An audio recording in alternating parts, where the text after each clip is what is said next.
우리는 항상 깨어 성령 안에서 기도하면서 저 원수마귀는 수단과 방법을 가리지 않고 우리를 우는 사자같이 두루 삼킬 자를 찾아서 죽이려고 합니다. 음부로 데리고 가려고 합니다. 그럴 적마다 우리는 정신을 바짝 차려서 마귀를 깨어서 믿음으로 대적해서 이기는 자가 되어야 할 것입니다. 그러므로 오늘 본문 데살로니가전서 5장 1절에서 11절의 말씀을 가지고 이런 제목을 붙여 보았습니다. 오늘이 인생 마지막 날인 것처럼 끼어 살자. 저도 여러분들도 이와 같은 믿음을 가지고 우리 주님을 사랑하는 마음을 가져야 우리 주님과 함께 동행할 수가 있고 또한 천국의 소망의 성취를 이룰 수 있을 것입니다. 베드로전서 4장 7절에 이렇게 말씀합니다. 만물이 마지막이 가까웠으니 정신을 차리고 깨어 기도하라고 하셨기 때문입니다. 지금 시대는 마지막 시대에 우리는 살고 또한 마지막 시대의 성령과 함께 예수를 기다리는 오늘날 기독교인들이 되어야 할 것입니다. 그래서 예수님은 우리에게 땅의 소망을 가지고 살아가는 우리에게 이런 말씀을 하셨지요. 마태복음 6장 31절에서 34절에 말씀하셨습니다. 그러므로 염려하여 이르기를 무엇을 먹어야 할까? 무엇을 마셔야 할까? 무엇을 입어야 할까를 염려하지 말아라. 이는 다 저 예수를 믿지 아니하는 비기독교 이방인들이 구하는 것이란다. 그런즉 너희는 먼저 구할 것이 있는데 그러므로 무엇을 구해야 할까요? 하나님의 나라를 구해야 합니다. 하나님의 나라와 그의 나라를, 그의 의와 하나님의 나라를 구하면 이 모든 것을 너희에게 더하여 줄 것이다. 그러므로 잘 들으세요. 이 부분의 34절. 그러므로 내일 일을 이와여 염려하지 말고 내일 일은 내일 염려할 것이요 한날에 그날 오늘 하루의 괴로움은 그날 오늘 하루로 족한 줄로 알고 하루하루를 그렇게 믿음으로 살아라고 주님이 말씀한 내용을 오늘 서론 부분에서 먼저 인식하면서 오늘 말씀을 들어주시기를 원합니다. 물론 우리의 인생은 과거가 있고 현재가 있고 미래가 있습니다만 우리 주님은 하루하루 그날에 족하면서 오늘 제목처럼 오늘이 인생 마지막 날인 것처럼 살아라고 말씀합니다. 초대교회 예루살렘 초대교회는 어떻게 살았을까요? 그들의 신앙생활은 어떻게 성경에 기록하여 오늘날 우리에게 일깨우고 가르치고 있습니까? 그들도 오늘 제목처럼 오늘이 인생 마지막 날인 줄 알고 다시 오실 주님을 기다리면서 욕심을 버리면서 땅에 소망을 두지 아니하고 하늘에 소망을 두면서 그들은 그렇게 살았습니다. 예수님이 초대교회를 세워놓고 120문도를 남겨놓고 부활 승천하시고 난 후 초대교회 성도들은 어떻게 살았을까요? 주님이 곁을 함께 계셨던 주님이 곁을 떠났습니다. 눈에가 보이지 않았습니다. 다만 약속이 내가 너희에게 다시 올게 기다리라. 그런 말씀 한마디에 그들은 완전히 변화된 인생의 삶을 살았습니다. 사도행전 2장 44절에서 47절을 소개할까요? 믿는 사람들이 다 함께 있었다고 했어요. 흩어지지 않았습니다. 예수님이 하늘로 올라가 버리니까 다 뿔뿔이 캐어질 줄 알았는데 초대교회는 정반대의 역반응의 생활을 살았습니다.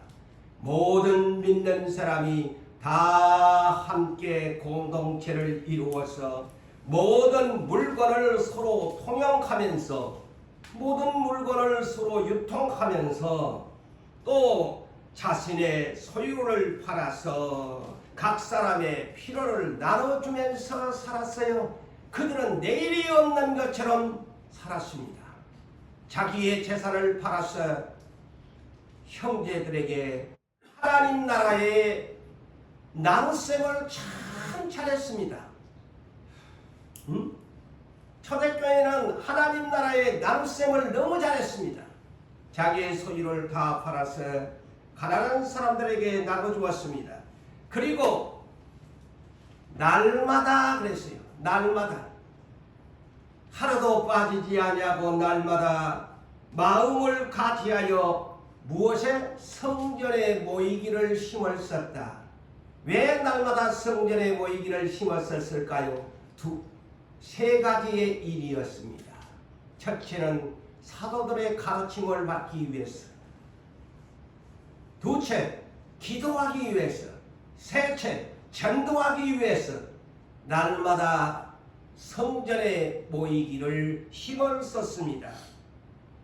그리고 그 임무를 끝나고 집으로 돌아가면 무엇을 했을까요?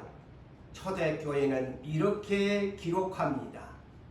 집에서 떡을 떼며, 여기에 문자적으로 여러분들의 집에서 먹는 음식을 말하지 않습니다. 그때 당시는 다락방의 교회이기 때문에 대성전에 모여서 성찬식을 갈 수가 없었습니다. 다락방 교회에 불과한 그들은 성찬식을 어떻게 했느냐? 사도들이 빵을 나눠주면 집에 가서 가족들이 성찬을 떼었습니다. 그래서 떡을 떼며 그랬습니다. 이제 이 성경에 기록된 것을 바르게 이해하십시오. 떡을 뗐다고 하니까 집에서 날마다 떡 만들어 먹었나? 무식하게 성경을 보면 그렇게 이해할 수 있는 분들이 많이 있을 거예요. 그런데 다시 말씀을 드릴까요? 다락방의 교회에 불과하니까 사람의 숫자는 많지 성찬식을 어디에서 여유있게 할 수가 없어서 성찬의 떡을 사도들이 나눠주면 집에 가서 가족끼리 떡을 떼었다는 거예요. 주님의 살을 기념했다는 거예요.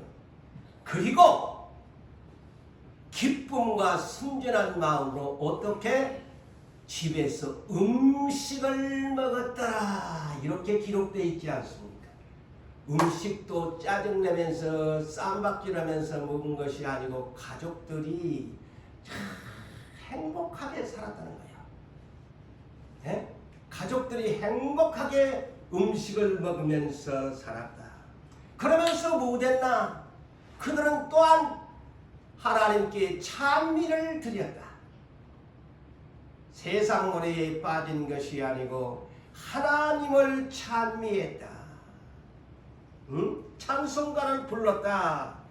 그러다 보니까 이렇게 초대교회가 이런 모습들로 살아가니까 유대인들이 이 광경을 보면서 이야, 예루살렘 초대교회는 과연 교회네. 저 사람들이 정말 예수 믿는 예수쟁이야 라고 칭찬을 아끼지 아니했더라. 이러다 보니까 주께서 그 교회의 부흥과 성장을 가져오게 하므로 날마다 믿는 자의 수가 더해갔더라. 할렐루야. 아멘. 두 번째 초대교회를 소개합니다. 사도행전 4장 24절에서 32절에 있는 말씀의 주요 말씀을 소개합니다. 그때는 어떤 시대냐? 유대교 전통 교회가 있어서 초대교회가 굉장한 박해를 받았습니다. 예수가 이단자죠. 사도들이 잘못된 자들이었죠. 그 시대에. 그러다 보니까 유대교인들한테 유대교회가 어디요? 하나님을 믿는 모세의 율법을 따라 전통적으로 세워진 교회가 새롭게 생겨진 예루살렘 초대교회를 박해한 겁니다. 너희들은 잘못했다. 이단들이다. 예수는 이단자다. 그래서 십자가에 못 박혀 죽였다는 겁니다. 이러다 보니까 초대교회는 엄청난 핍박 가운데 살았어요. 그런 가운데서도 이들은 하나로 콘크리트처럼 뭉쳐 있었습니다. 절대로 실망하지 않았습니다. 이것이 믿음인 것입니다.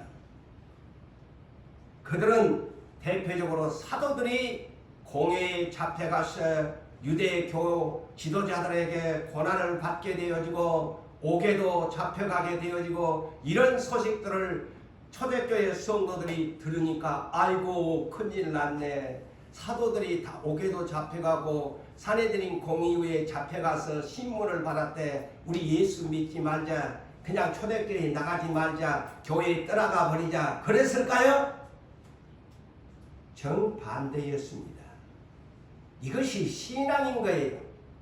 진실로 신앙이 없는 사람은 어떤 환경을 주어주면은 육신의 생각을 앞세워서 교회를 비판하고 성도를 비판하고 모두를 비판해서 떠나가기를 원하는 것이 인간의 본성인 것입니다.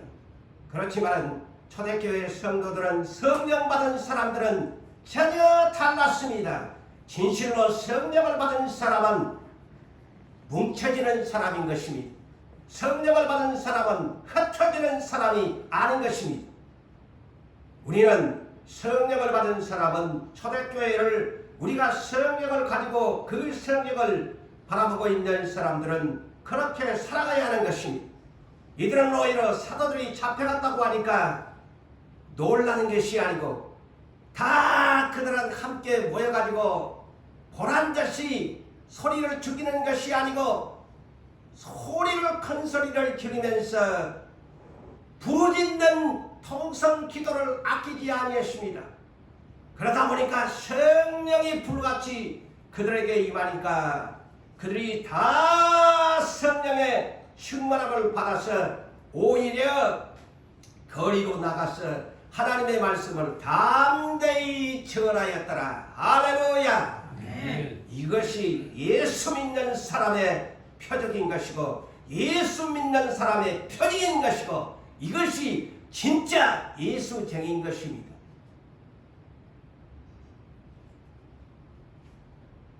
오늘날 사람들은 환경과 조건을 스스로 육신의 생각을 가지고 판단하면서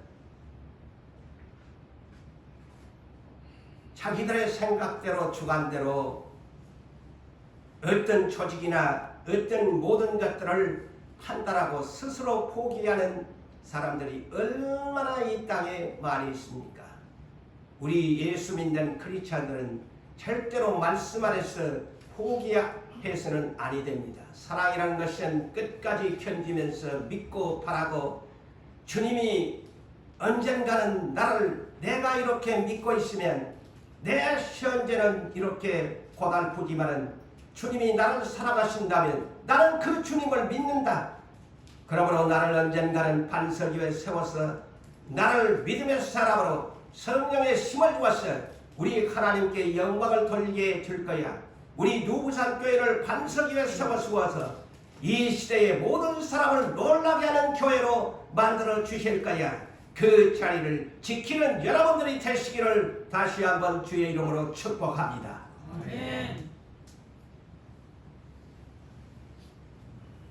초대교회 사람들은 이와 같이 담대하게 복음을 전하고 오히려 더 보란듯이 큰 소리를 치면서 기도하기를 그치지 아니했습니다. 그리고 자기의 재물을 조금이라도 그랬어요. 자기의 재물을 조금이라도 자기의 것이라고 하는 사람이 한 사람도 없었더라. 과연 이 일이 있을 수 있다고 생각합니까? 오늘날 이 교회에 여러분들에게 성령을 받고 살아가는 여러분들에게, 이 목사로부터 여러분들에게 네 재산이 네 것이냐 하나님 것이냐 묻는다면 과연 이 자리에 몇 사람이나 주님 것입니다 라고 할까요? 초대교회 사람은 한 사람도 없었더라. 왜? 성령을 충만히 받으니까. 오늘이 인생 마지막 날인 줄 알고 자기 것을 자기 것이라고 하는 사람이 하나도 없었더라. 내가 지난주에 마가복음 10장에 있는 관원이요 청년이요 부자의 좋은 조건을 가진 엘리트의 이 사람, 어려서부터 십계명을 지켰다고 큰 소리로 나와서 예수님에게 역생을 어떻게 했습니까? 라고 질문할 때에 너에게 아직 한 가지 부족한 것이 있다. 네 재산을 가지고 팔아서 가난한 사람에게 나눠주라 하니까 그 한 가지를 못했습니다. 예? 이 한 가지 때문에 예수를 버렸습니다. 그래서 제가 그랬죠.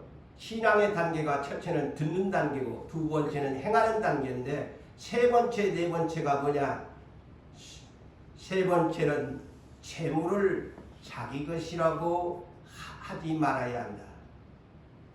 네 번째는 내 몸이 내 것이 아닙니다.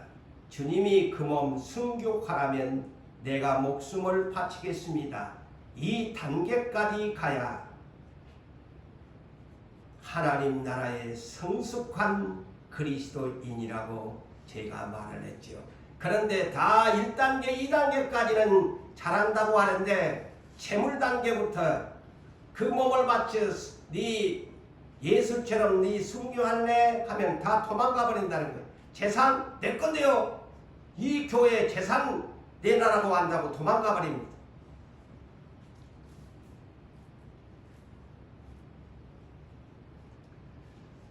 초대교회 사람들은 온전하게 성령에 사로잡혀서 오늘 제목 다시 말씀을 드리지만 오늘이 내 인생의 마지막 날이야. 다 이건 내 것도 아니고 주님 것이기 때문에 나는 주님 위해서 삽니다 라고 초대교회 여러분들이 가지고 있는 성경 속에 그렇게 고재훈 목사가 설교하는 것이 아닌 여러분들의 가지고 있는 성경 속에 여러분을 그렇게 가르치고 있습니다. 믿습니까? 그렇다면 오늘날 사랑하는 유부산 교회 성도 여러분, 여러분들은 오늘날 성령의 비전을 외치고 또한 연단을 받는 사람들이라고 말씀을 하고 또한 인내함으로 기다린다고 말씀을 하면서 우리는 시대적인 사명을 가진 사람이라고 우리는 기도하고 애치면서 마음은 땅에 있습니까? 하늘에 있습니까?를 제가 질문합니다. 땅의 것에 있습니까? 하늘의 것에 있습니까? 골로새서 3장 1절에서 6절의 말씀을 요약해서 드린다면 너희가 그리스도와 함께 살리심을 받았다면 위의 것을 찾으라. 위의 것을 생각하고 땅의 것을 생각하지 마라. 땅의 지체를 죽이라. 탐심은 우상 숭배니 이런 자들에게는 너희의 머리 위에 하나님의 진노가 머물러 있다고 말씀합니다. 경고의 메시지지요.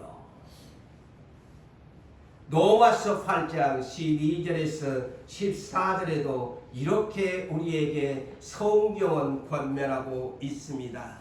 우리가 빚진 자로 돼 우리는 다 예수님에게 생명의 핏값에 빚진 자입니다. 갚을 길이 없습니다. 1만 달란트에 해당하는 예수님의 비유처럼 평생 갚을 수 없는 생명의 빚진 자입니다. 그렇다면 예수께 이와 같이 생명의 빚진 자라면 어떻게 살아야 할까요? 육신에게 져서 육신대로 살지 말아야 할 것이다. 너희가 육신대로 살면 반드시 죽는다. 육신대로 살면 반드시 죽을 것이로되 죽는다고 하지 않아요. 여러분, 그런데 예수 믿으면 구원 얻는다고 그냥 입으로는 쉽게 하시는데 육신대로 살면 네가 예수를 통해서 이미 생명의 빚진 자, 구원을 얻은 자이지만 육신대로 살면 반드시라고 합니다. 하와에게 반드시 죽는다. 아담에게 반드시 죽는다고 하는 그 말씀이 이 말씀과 동일한 말씀이에요. 착각하지 마세요. 무릇 어떻게 살아야 할까요? 우리의 성령으로 우리의 몸의 행실을 절제시키면서 죽이면서 살아야 돼요.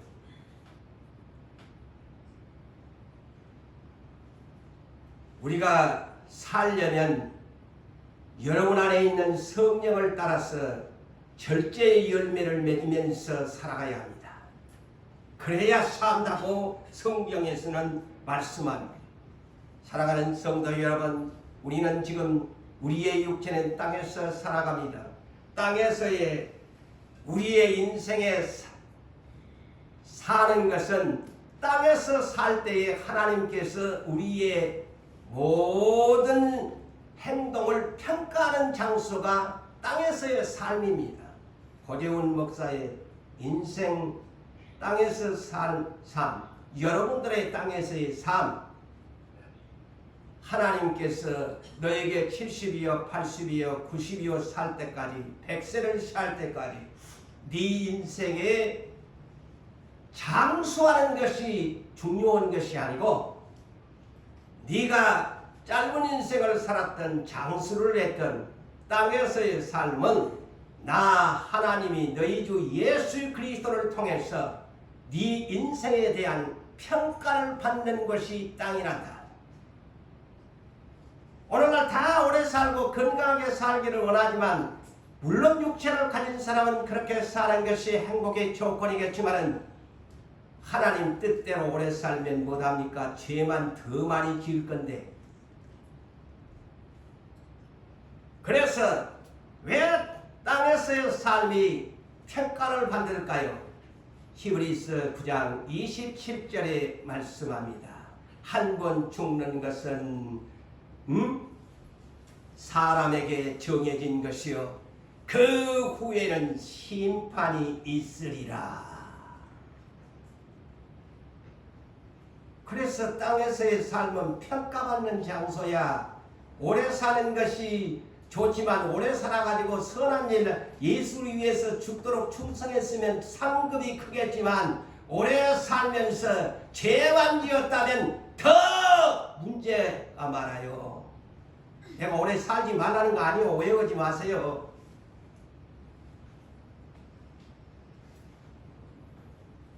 고린도후서 5장 10절에 여러분이 가지고 있는 성경에 어떻게 보고 계십니까?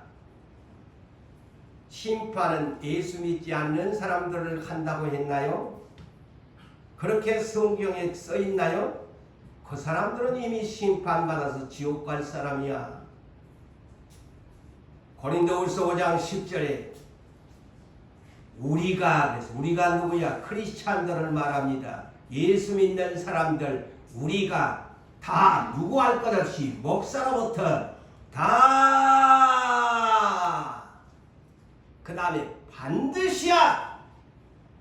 세 번째가 반드시 그리스도의 심판대 앞에 여러분들의 몸으로 일생 동안 사는 선을 행했는가 악을 행했는가 그 몸뚱아리를 가지고 어떻게 구르면서 살았는가를 드러내게 된대. 그건 너 알고 사니? 그래서 바울 사도가 빌립보서 3장 4절에서 14절에 있는 말씀을 요약해서 주요한 말씀만 전하겠습니다. 바울은 오늘이 인생 마지막 날인 것처럼 그렇게 살았기에 이렇게 할 수 있었습니다. 그는 성경에 기록하여 고린도 빌립보 교인들에게 서신을 보낼 때 나 육체적인 신뢰할 만한 조건이 많다. 야, 나 너희들처럼 자랑할 만한 스펙들이 많다. 그 얘기입니다. 너희들이 자랑할 만한 스펙들이 많이 있지만은 제가 시간상 줄입니다. 그 스펙들이 많이 있지만은 나 그 스펙 자랑하고 싶지 않다. 내가 예수를 위하여서는 그리스도를 위하여서는 무엇이든지 유익하는 것을 해로운 것으로 여기고 예수를 아는 여러분이 가지고 있는 성경 66권의 예수를 아는 지식이 가장 엑셀런트한 훌륭한 지식인 줄 알고 나는 그것을 위하여서 산다. 그리고 그 모든 것을 잃어버리고 배설물로 또 모종으로 내가 여긴 것은 나의 인생의 목적은 예수를 얻는 것이 목적이고 그분에게 나라는 존재가 발견되는 것이 목적이고 내가 지금까지 행했던 모든 유대교의 모든 것을 잃어버리고 오직 뒤에 있는 한 가지 모든 것 다 잊어버리고 과거를 잊어버리고 현재 앞에 있는 나는 ing 진행형이다. 왜? 나의 인생의 표대는 예수이기 때문이다.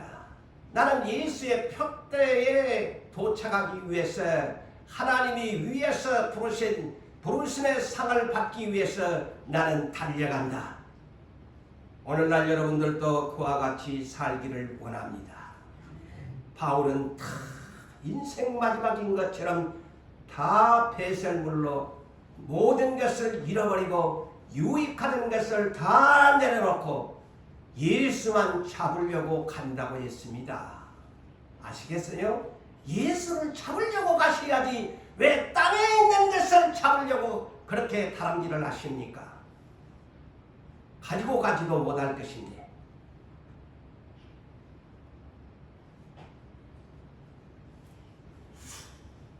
그러면서 바울은 고린도전서 9장 25절에서 27절에서도 이렇게 말씀합니다. 이기기를 다투는 자마다 모든 일에 절제하나니 그들은 다른 받기를 하는 이유가 뭐냐? 썩을 승리의 관을 얻기 위해서 다름질을 비그리스도인들은 다름질을 하지만은 그러므로 나는 그랬어요. 나는 썩지 아니할 승리의 간을 얻고자 나는 다름질을 하는데 그러므로 나는 다름질 하기를 향방이 없는 자같이 방향이 뚜렷하게 예수의 푯대를 향하여 나는 향방 있게 다름질한다. 그런데 저 세상 사람들은 뭐 석가모니도 있겠고 곰자도 있겠고 마호메트도 있겠고 모든 저 바다의 용왕신도 있겠지만은 조상들을 보고 다름질도 하겠지만은 그거는 다 마귀의 푯대야. 나는 근데 예수의 푯대, 분명한 푯대 향방을 보고 다름질하고 허공을 싸우기를 허공을 치는 자가 영어 번역은 복서입니다. 복싱 선수와 같이 괜히 라이트, 레프트를 허공에 치지 아니하고 나는 싸운다. 분명하게 저 원수 마귀놈하고 나는 복싱을 하는데 나는 분명하게 마귀를 이기면서 나는 다른 일을 한다. 그러면서 중요한 27절에 내가 내 몸을 쳐 복종하게 하면 내가 남에게 복음을 전파한 후에 이 얼마나 좋은 일이야. 남한테 복음 전한다고 하는 양반이 이렇게 겸손하게 말합니다. 자신이 도리어 버림을 받을까 두려워서 자기 몸을 쳐 복종시킨대. 이 말은 다른 말로 뭘까요? 절제입니다. 셀프 컨트롤. 셀프 컨트롤을 한다는 겁니다. 자, 성령의 9가지 열매 제일 마지막에 셀프 컨트롤. 절제의 열매를 맺어라. 예수 믿는 사람. 땅에 욕심이 생기면 안 돼. 내가 이 욕심이 죄를 낳고 죄가 창성한 즉 사망을 낳는다고 했다. 이 말씀을 팍 떠돌리고 촥 잘라내야 되는 거예요. 예? 근데 그거를 전부 아멘 다 받아들인 거야. 욕심이여 아멘. 욕심이 변하여 탕심이 되고 우상숭배인 줄도 모르고. 사도 바울은 고린도전서 15장 31절에 자기는 단언한다고 그랬어요. 나는 너희를 두고 나는 자랑할 것이 있는데 한 가지 뭐냐. 나는 단언한다. 이 자랑. 나는 날마다 죽노라. 이것이 절제입니다. 나는 날마다 죽노라 보니까 진짜 죽는 것이 아니라 절제라는 뜻이야. 응? 영어로서는 나는 날마다 I die daily. 그래서 나는 날마다 죽노라. I die daily. 나는 날마다 죽노라. 나는 날마다 셀프 컨트롤을 하면서 살아간다. 그 뜻입니다. 그런데 우리는 되는 대로 살아가지 않아요. 자, 베드로 사도도 마찬가지입니다. 이 양반들의 이 간증을 들어보십시오.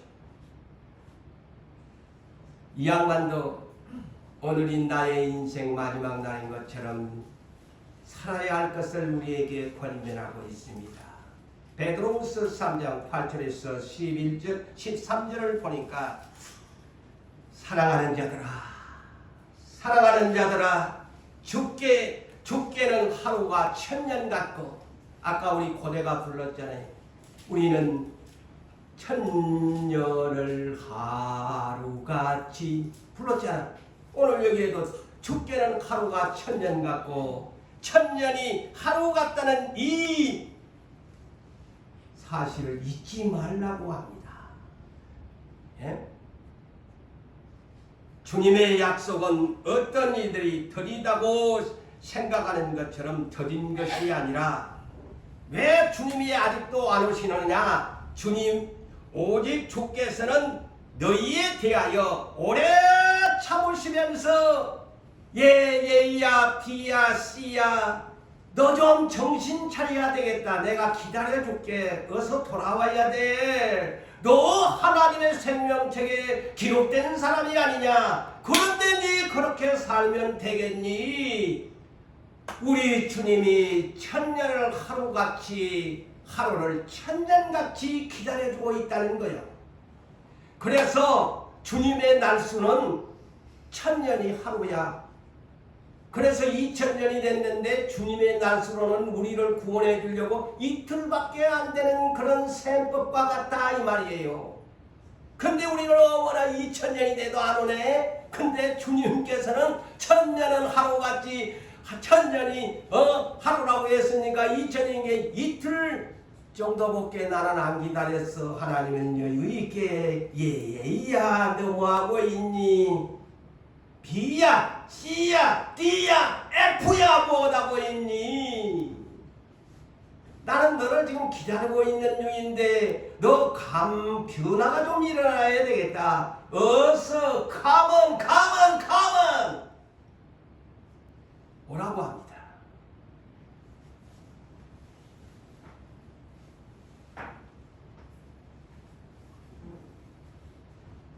다 회개하기에 이르기를 원하신대요.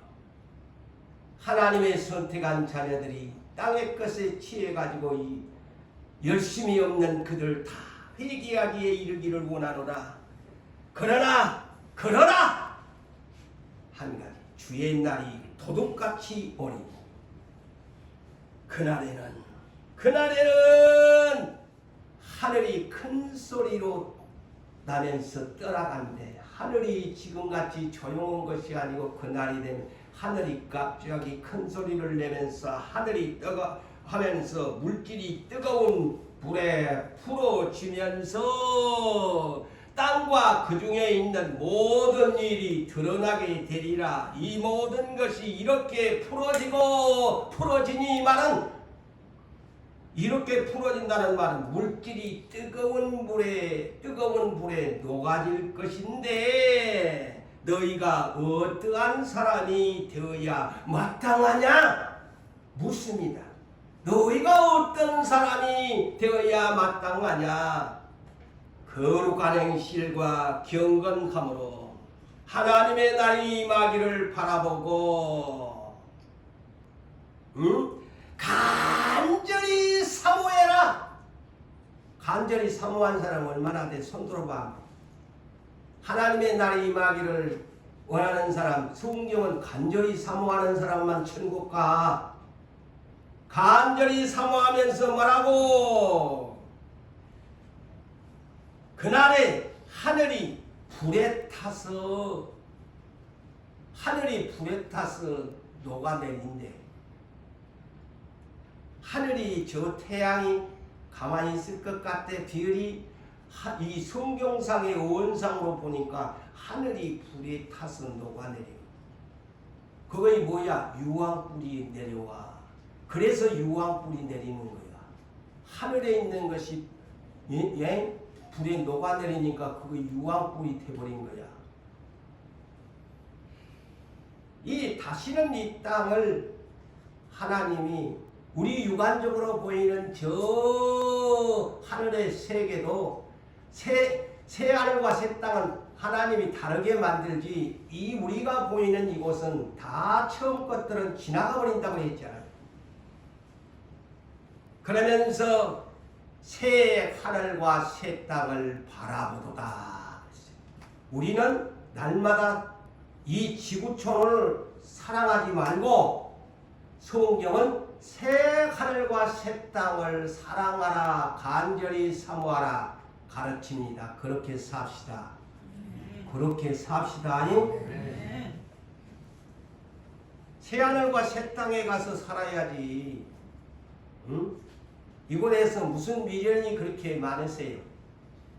오래 살겠다.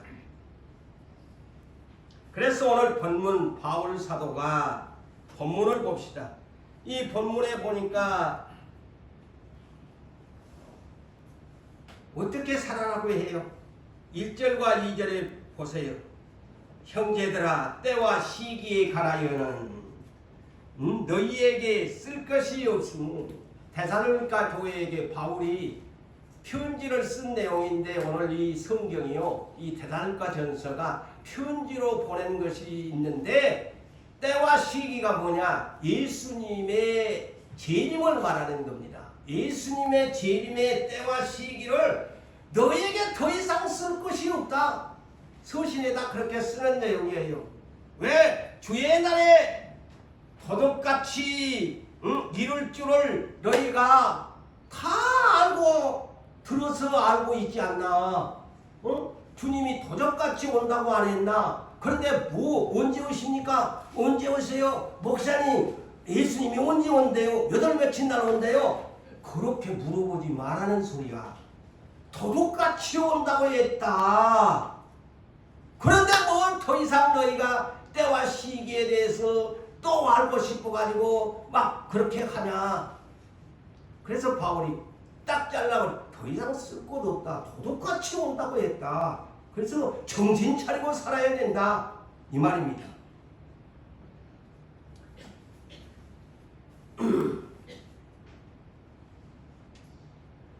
그런데 또 우리가 이렇게만 생각할 것이 아니고, 자, 마태복음 24장 36절에서 이하에 있는 말씀들을 소개합니다. 자, 예수님이 말씀하지요. 마지막 때에 대하여. 그러나 그때는 아무도 모르나니 하늘의 천사들도 예수 또 그렇게 표현을 해서 아들도 모르고 오직 아버지만 아시느니라. 그러면서 노아의 때와 같이 인자의 임함도 그렇게 올 것이다. 홍수전에 노아 방주에 들어가기 전에 사람들이 어떻게 살았나? 세상 땅의 것에 취해가지고 맨날 그들이 먹는 것, 마시는 것, 무엇을 먹어야 될까, 마셔야 될까, 무엇을 입어야 될까, 무슨 집을 지어야 될까, 누구하고 결혼할까, 누구하고 짝이 맞을까, 이런 일에만 그들이 할 때 홍수가 일어났다. 그 말이 뭘까요? 그럼 당연한 얘기죠. 시집가고 장가가고 집 짓고 먹고 마시고 이 사람들이 일용할 모든 하루의 일과인데 그곳에만 사람들이 매진을 하니까 한때에 하나님의 나라에 홍수가 난다고 하는데도 관심이 없어. 그 일에만 열심을 가지니까 그런 얘기죠. 이 얘기가. 그런데 홍수가 나서 그들은 다 들어가기 전까지도 노아 식구 8사람 외에는 깨닫는 사람이 아무도 없었더라. 충격적이잖아요. 자, 오늘날 이렇게 고재훈 목사가 이런 설교를 해도 똑같아요. 지금 이 자리에 콧방귀 끼고 있는 사람 있겠죠. 무슨 이렇게 좋은 날에 좋은 세상에 우주를 왔다 갔다 하는 세상에 예수님이 저 하늘에 태양이 녹아버리고 막 불이 내린단 말이 말도 안 되는 촌놈 겁주나?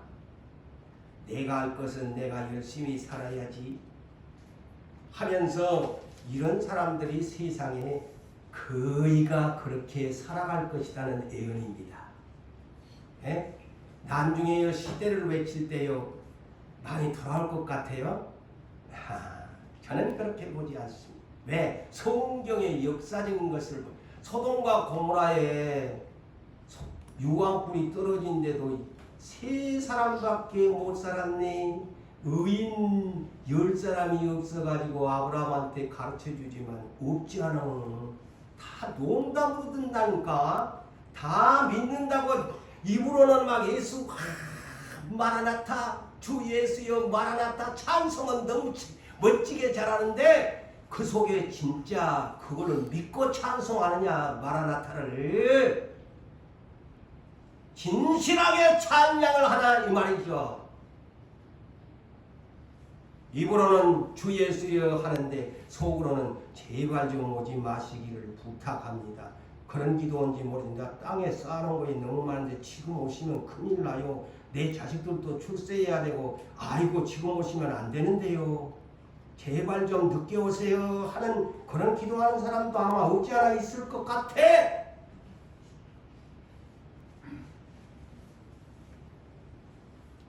그때는 아무도 모른다고 주님이 했는데 그럴까요? 또 그 문장만 보니까 예수님이 아무도 모른다. 누가 그러면 주님이 오신단다 그러지. 야 주님은 아무도 모른다고 했는데 2단위가 3단위가 또 이렇게 한단 말이에요. 성경 한 구절만 하고. 그렇다면 마태복음 11장 27절을 소개합니다. 자, 예수님이 아버지께서 모든 것을 나에게 주셨으니 아버지 외에는 아들을 아는 자가 없고 아들과 또 아들의 소원대로 곧 예수의 소원대로 계시를 받는 자 외에는 계시를 받는 자가 있다는 거요. 예? 계시를 받는 자가 있다는 거요. 계시를 받는 자에는 아버지를 아는 자가 없다. 그래서 대표적으로 노아가 알았나요?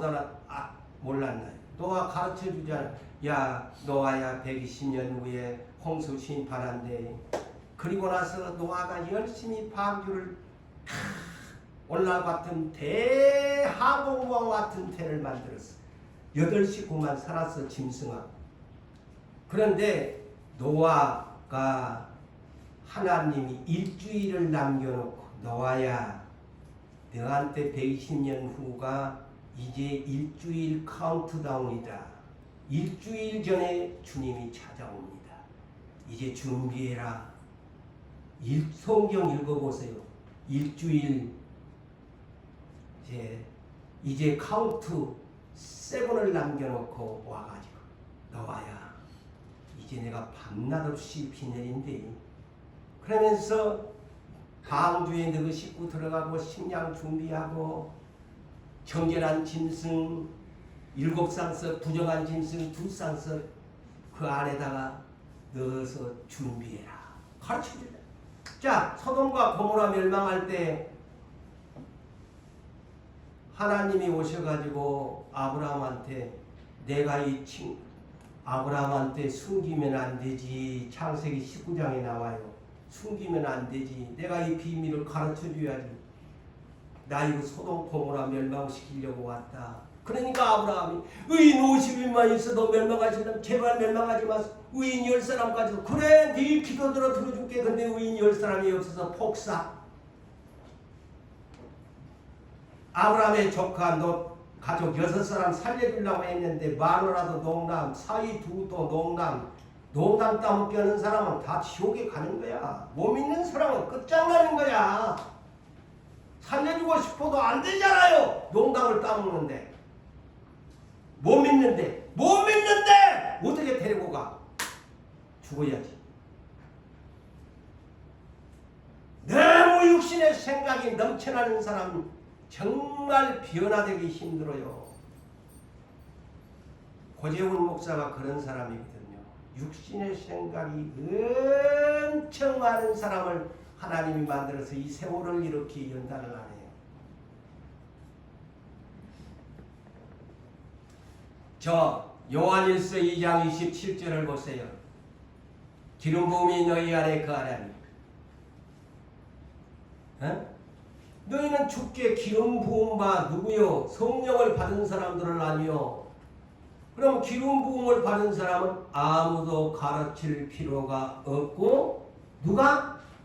우리 안에 계시는 성령이 모든 것을 가르쳐 주시고 생각나게 하시는 그 스승님은 참 스승님은 참되고 거짓이 없는 스승님 그 가르침에 너희는 그 안에 거하라.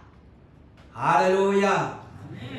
고린도전서 2장 10절 이하에도 가르쳐줍니다. 우리에게 이 성령을 보이셨으니 이 성령은 아버지의 속사정까지도 통달하시는 분이신데 이분은 모든 것을 가르쳐주시는 성령님이시다.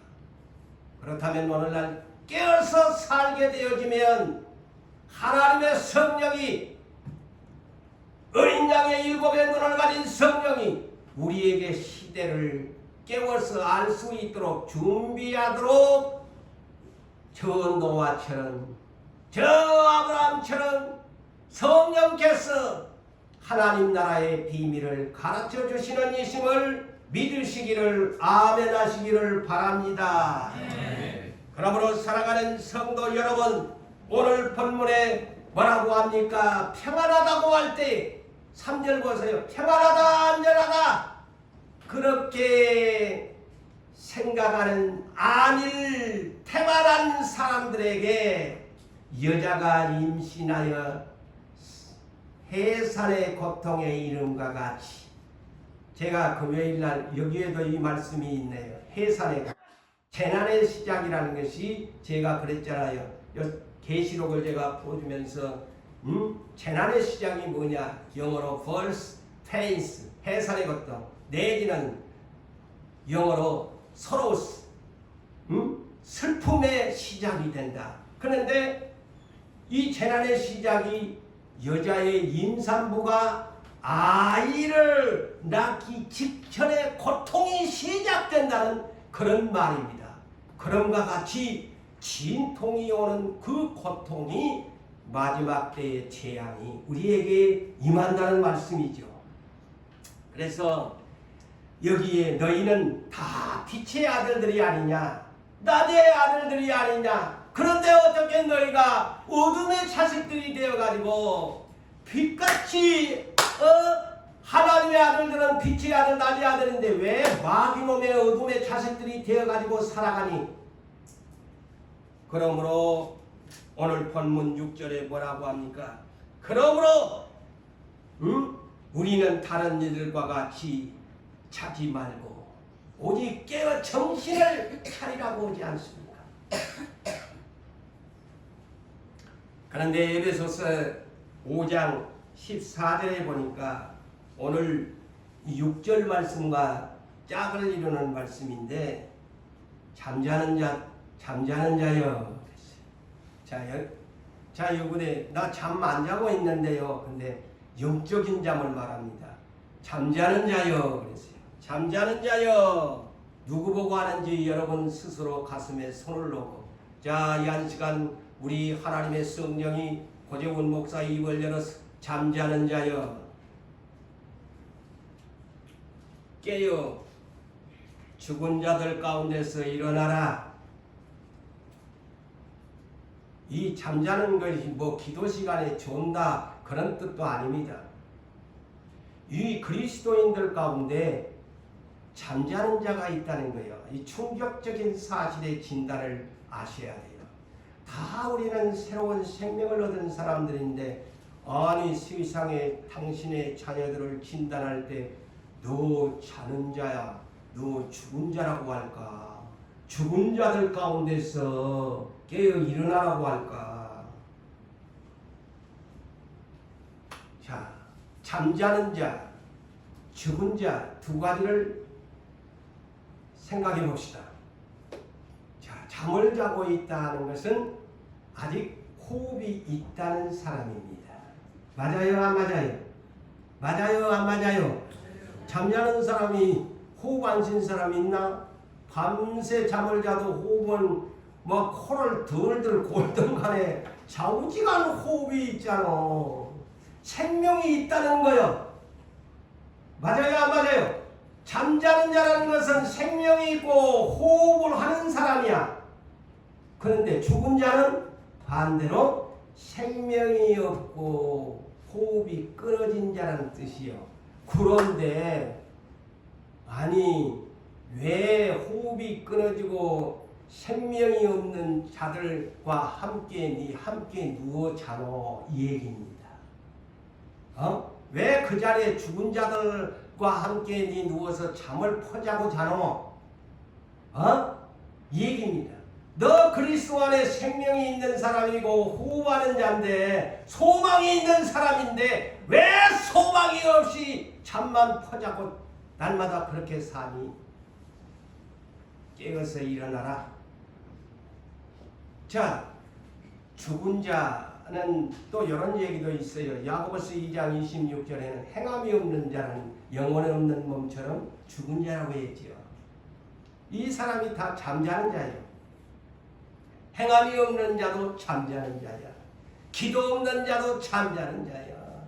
말씀에 순종하지 않고 살아가는 세상 속에 젖어 살아가는 사람, 어둠의 자식과 함께 잠자는 자야.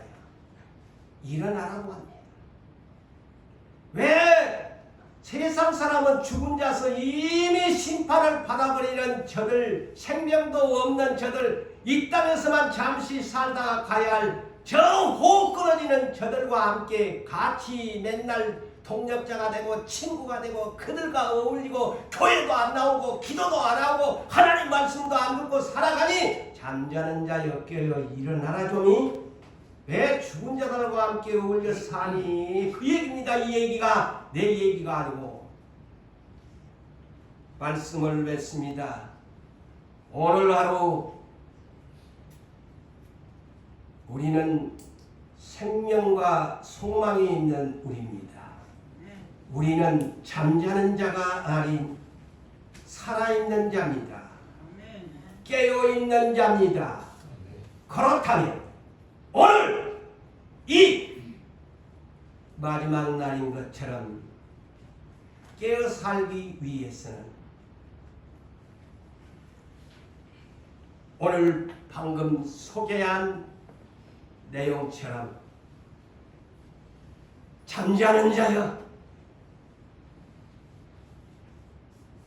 죽은 자들 가운데 어찌 누워있나 고원에서 퍼뜩 깨어서 일어나래.